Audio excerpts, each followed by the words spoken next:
Hi YouTube, Darth here. This is Battle Plan, where I talk about all the big picture strategies you can use to help you achieve victory on battlefield maps. I looked at the last time I made one of these and got a little embarrassed, so it's time for another. This time around it's Conquest Propaganda, another highly requested map and probably my favorite DLC map.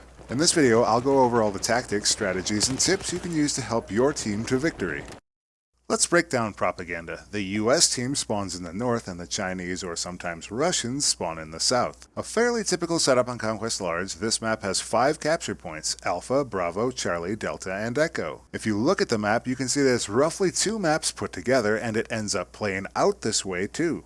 You've got the rail side over the train tracks with Bravo and Delta, and the main east portion of the map with Alpha, Charlie, and Echo. So let's further take a look at the distances in play on this map. From this overlay we can see that the developers definitely wanted a lot of infantry action between Bravo and Delta with short travel times between either. You can see a similar distance between Charlie and Echo with Alpha slightly further away. All are easily traversable in a short amount of time without any need for vehicles. However, I would like to draw your attention to some of the serious considerations on this map. First, this map is clearly skewed in favor of the southern team, which is usually the Chinese nationality. Both of their closest points are closer than the US teams, and Charlie is also closer to the Chinese uncap in terms of walking distance. And this disparity is also backed up in battle log data, as the Chinese team wins this map roughly 27% more frequently than the US team. But it's not so imbalanced as to be unenjoyable, and there are quite a few strategies you can use on either team to obtain a victory. Before I forget, I'd like to also mention the Conquest small version of this map. With only 3 points, it distills the action down to a smaller area. Alpha and Charlie are in roughly the same positions as their Conquest Large equivalents, while Bravo is much more centralized in the rail side of the map. To be honest, I almost never see the Conquest small variation of this map, so I'm not going to specifically talk about it today. However, the general principles of how to play the map should be similar. One last thing about Propaganda's overview, it's easily one of the zergiest maps in the game. I frequently see teams get into chasing matches where the vast bulk of one team will simultaneously assault a single point. This mob mentality is going to affect both the battle plan for the map and the individual point strategies, which I will talk about somewhat later. So let's look at a fairly typical situation on this map, a near total split. The Chinese team in the south is favored in spawn time and will generally be favored to capture Charlie first. Thus, the US team has their work cut out for them as they start at a 3-2 disadvantage. In this situation, as long as there are enough defenders keeping the Chinese off of Alpha, I'd recommend the US team push Delta. Now here's where things get really easy to predict on this map. Anytime a team completely captures the rail side of the map, I can guarantee every soldier is going to immediately attack the next closest point. If the US is pressing, they usually split between Echo and Charlie. As the US team, I'd highly recommend pushing to Echo first, as it's going to present the least amount of resistance. Additionally, splitting the forces into a defensive ring at Charlie makes it a lot easier to take. The US team could even force a 5 cap at this turn. However, let's say that the situation was reversed and the Chinese team managed to take the rail side of the map.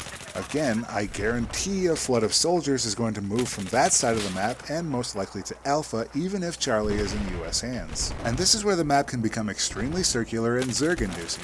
Each team backcaps one another and starts moving on to the next point. They continue circling the drain like this for the rest of the map until one of the cross-center pushes gets broken up. Defense gets extremely discouraging on large servers because how do you defend against 20 or more players? Here's how, at least strategically, you need to start thinking about where the Mongolian horde is not currently rushing. You can try capturing the last point that the horde just captured, or the previous. This is usually somewhat effective in at least peeling off small groups of players to try and defend. Depending on where you catch the enemy team, it can put them in a very compromised position. I've seen whole teams get stuck in the center of the map with no points at all because they got slammed in this manner. Next, let's talk about some specifics on the individual capture points. Let's bring up the map so I can show the spawn behavior on Propaganda. I want to draw your attention to something specific. In addition to most of the flags having circular spawns around them, they're all exposed to nearly 360-degree traffic.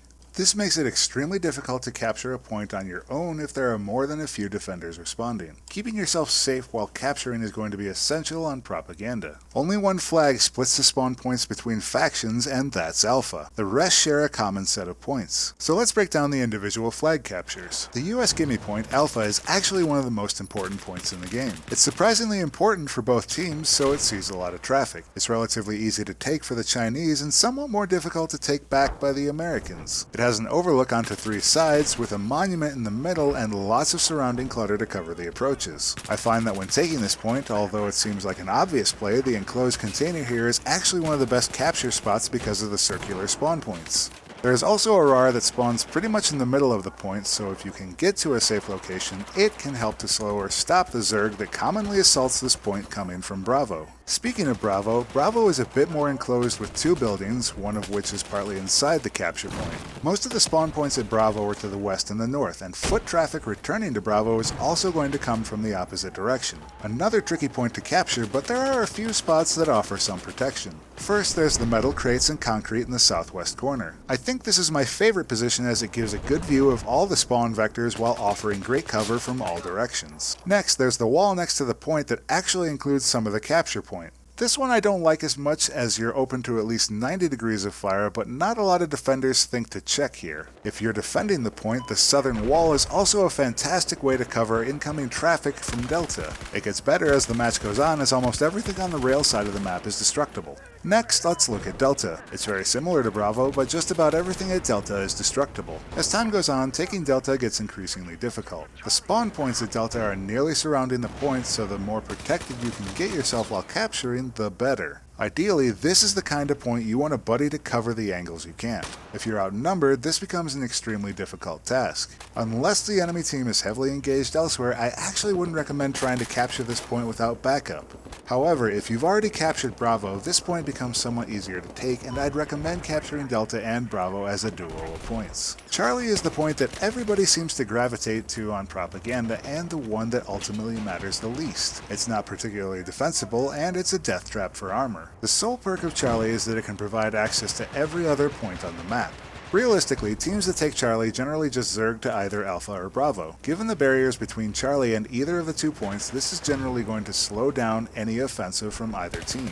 If you are trying to capture Charlie, the western building or even the center pile are good ways to tie down the point. The center becomes much better when you have a squad to cover alternate angles. Take care to expose yourself as little as possible, as big maneuvers can open you up to fire from just about every direction. There are a couple other features at or near Charlie I want to draw attention to. First, the alleyway with crates on the far eastern side is a trap.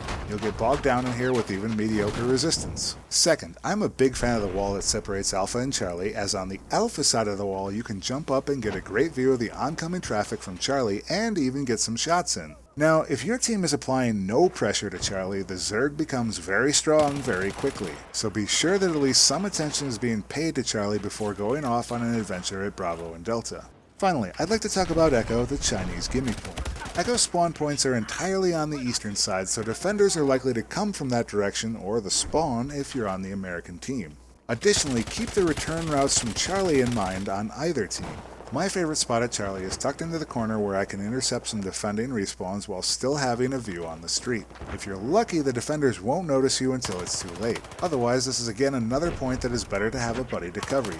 At any point on this map, you'll need to exercise care to know from where defenders are coming and the state of the map. Knowing where the likely enemy columns are rushing is incredibly important. If the rail side gets taken, either Alpha or Echo are going to be pounced next. Charlie is very nearly always filled with action. As the US team, you can't let Alpha fall. As the Chinese, be sure to press the spawn distance advantage on Delta, Echo, and Charlie. Oh, and remember to reload.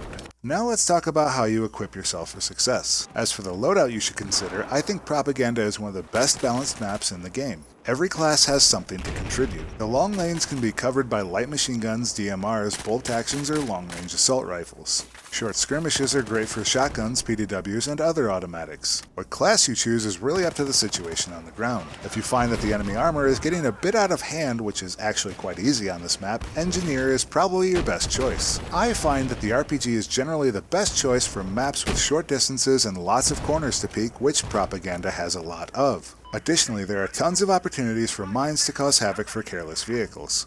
As Assault, there is an endless supply of infantry action on this map. Again, you'll want to consider where you're fighting when picking a weapon of choice, but I've found that the medium-range rifles tend to fare best on this map, so weapons like the M416, AR-160, and L85A2. If you're in the rail side of the map, closer-range rifles or shotguns may better suit you, but crossing distances on the road becomes much more difficult. As for support and recon, defensive-style gadgets are actually not good choices. Without great places to stick things like claymores, a tugs, beacon, or other defensive lots of gadgets on this map, they're somewhat less than useful. Instead, I find that the UCAV for support is particularly useful to remotely defend against point captures, and for recon the motion sensor balls are a bit more viable. C4 for pitching over walls is also an excellent choice. Whatever weapon you use, if you're finding yourself in lone wolf situations frequently, you may wish to consider a silencer. Because of the close quarters action on this map and the huge number of ways in which the enemy can surprise you, keeping off the minimap is often very advantageous, particularly on points that have devious hiding spots. Keeping hidden also gives you a better chance of defending against large waves of players attempting to capture a point.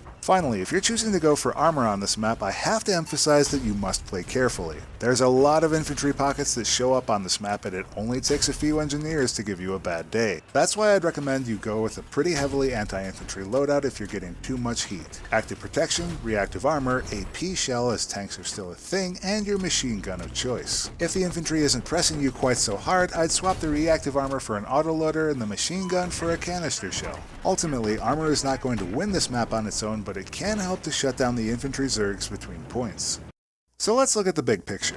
Propaganda is skewed slightly towards the team in the south, which again is usually the Chinese. I happen to think that the victors are usually the team that is most consistently controlling their gimme and the rail side of the map. Controlling the rails and Charlie is extremely unlikely, as the bulk of the enemy team is going to be on one side or the other, and knowing where the enemy team is will generally help you succeed on this map. I try not to confront the bulk of forces, but rather pick up the captures that the enemy is not. Ultimately, you're going to need to come up with strategy on the fly based on the enemy's disposition.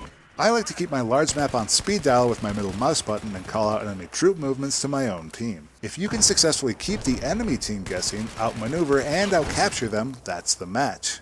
Or at least that's the plan. That's it for this episode of Battle Plan. Be sure to suggest a map for the next episode, and as always, thanks for watching, and I'll see you next time, YouTube.